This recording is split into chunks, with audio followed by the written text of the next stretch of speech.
欢迎收看频道 DH 娱乐新闻，订阅频道，不要错过当天最热门的新闻。我们今天的时事通讯涵盖以下内容：没有杨紫的命，却抢了杨紫的戏，她怎么样？今天我们就来说说4位90后年轻女明星杨紫的故事。她的新剧《长相思》预计7月下旬开播，不知道大家是否期待？但是杨紫主演的这部剧的热度想必是非常高的。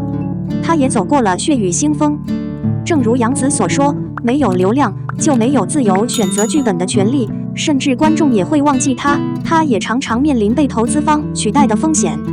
说的通俗一点，只有流量才能赚更多的钱。人们总是需要钱来生活，谁不想赚更多的钱？面对欲望并不是一件很难说的事。杨紫曾经对于被抢角色一事非常介意，用她对有孩子的家庭说的一句话来说，就是这对我幼小的心灵造成了多大的伤害。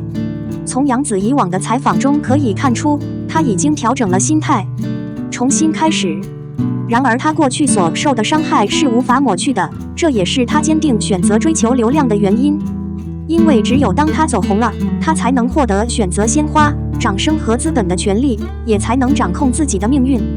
当然，那就是《家有儿女3》中投资人的女儿林丹饰演杨紫的角色小雪。如今这个时代，有背景的演员更容易取得成功。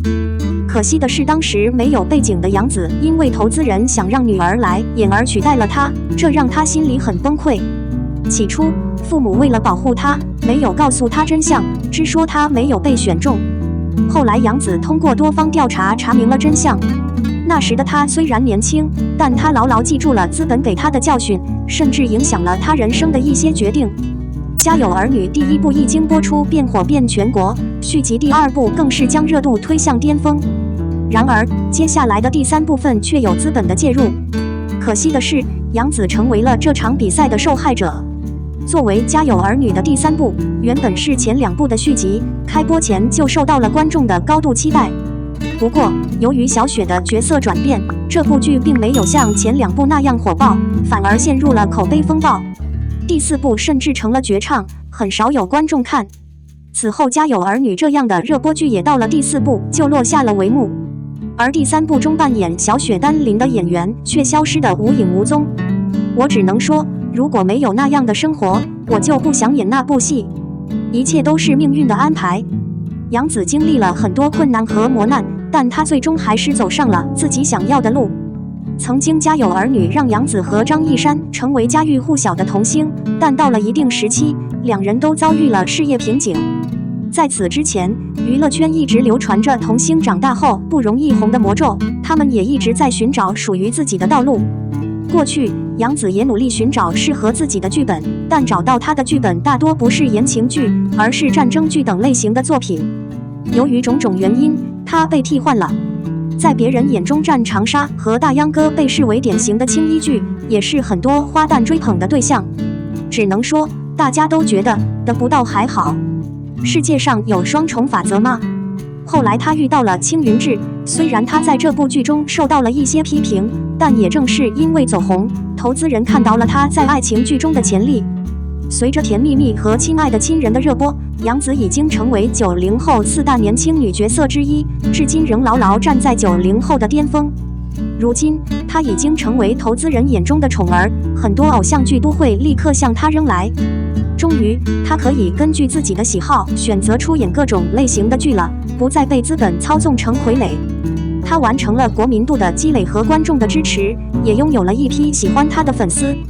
鲜花、掌声、杰作都在那里。《长相思》分2期播出，一期在夏季，一期在年底。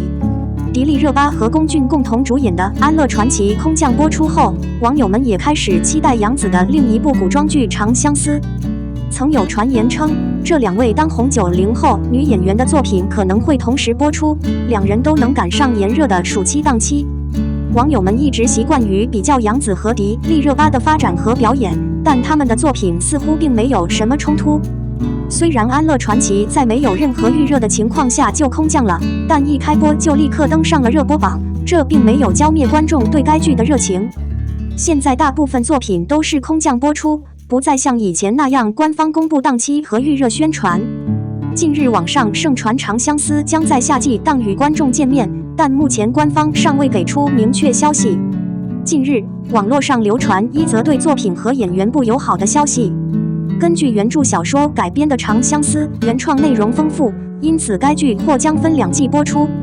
如今影视剧的要求严格，所以很多较大的作品需要分2季播出。不过，如果2季能够连续播出，对作品的影响也不会很大。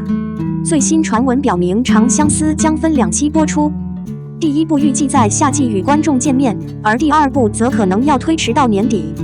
很多网友都明白，这样的播出对于作品和演员来说没有任何优势。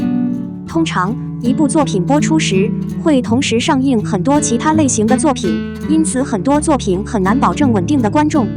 如果2部作品的播出间隔时间过长，观众对作品的热情就会逐渐消退，下一部作品播出时就很难重新燃起最初的热情。观众对古装剧《长相思》寄予厚望。首支预告片中几位演员的品质和表演引起了网友的喜爱。你还可以感受到3位男主角的独特优势和特点，他们成功地展现了原著小说中的人物本质。这部剧对于3位男主来说是一次难得的机会，他们都期待通过这部作品来走红，所以接下来的转播对他们来说非常重要。不过，如果节目最终被分成上下2部分，那就会有一些影响了。很多观众对于这种分播方式也持谨慎态度，对这部剧的前景不是很看好。很多网友都对这部剧感到纠结，一方面他们渴望尽快享受工作，另一方面他们又不想在观看过程中被打扰。原著故事情节错综复杂，涉及众多人际关系，压缩成只有40集是相当困难的事情。他们很可能需要单独播放。节目唯一能争取的就是尽可能缩短这2部剧的播出时间。今年的暑期古装剧竞争异常激烈，不少作品都邀请了知名流量明星担任主演，因此每部作品的收视数据预计不会相差太大。接下来的比赛将主要看演员的表演实力和剧本质量。02，杨洋入围颜值被高估艺人，程毅、刘亦菲、王一博等上榜。近日，有网友发布消息，要求大家提名颜值被高估的艺人，其中杨洋的呼声最高，这确实有点出人意料。因为杨洋的颜值高，在娱乐圈里应该是得到认可的，毕竟他刚进娱乐圈的时候，颜值给了他很大的帮助。很多人一开始喜欢他就是因为他的颜值。至于他为何突然成为被高估的艺人，原因也与他的热播剧《我的世界烟花》有关。这部剧本来就是大家都很期待的一部作品，当然目前的热度也不错。不过，这种热情的源头基本上还是来自于魏大勋，他凭借里面的角色成功出圈，而杨洋则基本被嘲演技不佳，甚至获得了油王的称号。榜上有名的还有刘亦菲、王一博、易烊千玺、程毅等人，这几人也都是圈内知名的艺术家，都有着圈外的代表作。论颜值，他们确实是娱乐圈中比较有辨识度的艺人。首先，我们来看看刘亦菲，她的颜值已经出圈多年了。当时，她凭借小龙女这个角色成功圈粉无数，还获得了神仙姐姐的称号。这足以说明大家对于她的颜值是非常认可的。而且，让她更受欢迎的应该是她独特的气质。光看可能并不惊艳，但和其他女艺人站在一起，确实很出圈。然后就是王一博，娱乐圈的顶级小生。就他的外貌而言，确实有很多人会吐槽，说他的脸经常看起来有点浮肿，甚至很多人都说他长得不好看。作为一个当红艺人，这样的情况确实存在。当初荷兰旺基刚出圈的时候，他的状态恐怕是最好的。现在因为工作繁忙，状态确实不错，还有时差，这是在所难免的。同样的情况也发生在程毅身上，网友对他的颜值评价有好有坏。作为当红明星，这样的争议其实还有很多，更何况大家的审美观并不统一。程毅的古装造型应该是比较被认可的，而现代服装则是争议点。与古装相比，可能确实缺少了一点气质。您认为哪些艺术家的外表被高估了？我们的新闻部分文此结束。欢迎把你们的想法留在评论区，大家一起讨论一下。